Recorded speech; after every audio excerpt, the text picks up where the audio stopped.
Hello po, magandang gabi po sa lahat ng ating mga kababayan. Ito po ang video na ito for awareness lang po dahil tila marami nang nabibiktima ang mga taong ito. Iba't ibang mga scammer na naglilibot sa iba't ibang mga tindahan. Lalong-lalo na kung may tindahan kayo, i-share nyo ang video na ito dahil ini-screenshot nila at kunyari, kukuhain nila yung cellphone nyo, magpapakash in sila, pero ang pipicturan po nila doon, yung pumasok na OTP at uubusin nila yung laman ng GCash number nyo sa mga tindahan nyo. So panoorin mo ang video na ito kung papaano nalimas yung pera ng isang ale na may tindahan.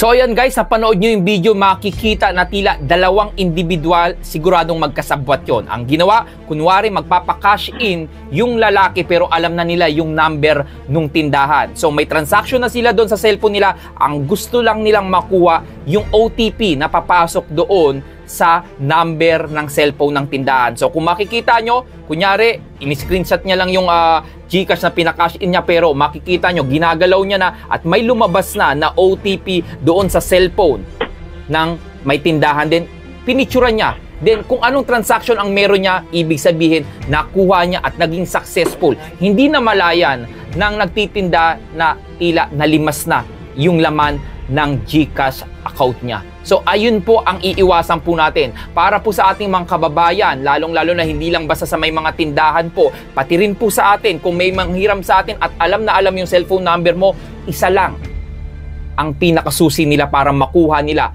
yung pera sa loob ng GCash account mo, yung OTP na lalabas. So kapag pinicturean nila yan at saktong may transaction sila at na-picturean nila, well, alam mo na, magugulat ka na lang, may unauthorized transaction na sa loob ng GCash account mo at nakuha na.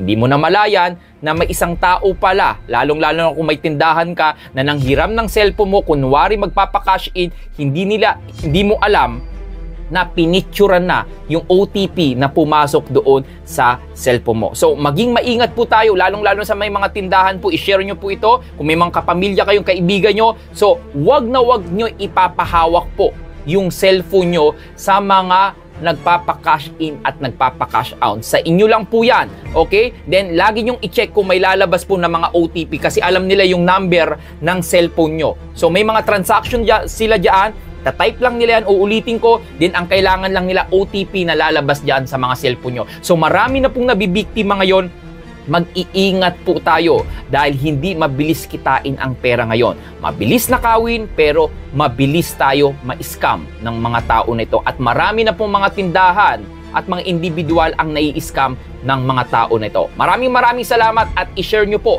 para mas maging aware po ang ating mga kababayan sa mga taong na ito na hindi marunong magtrabaho ng patas. Maraming salamat po and God bless everyone.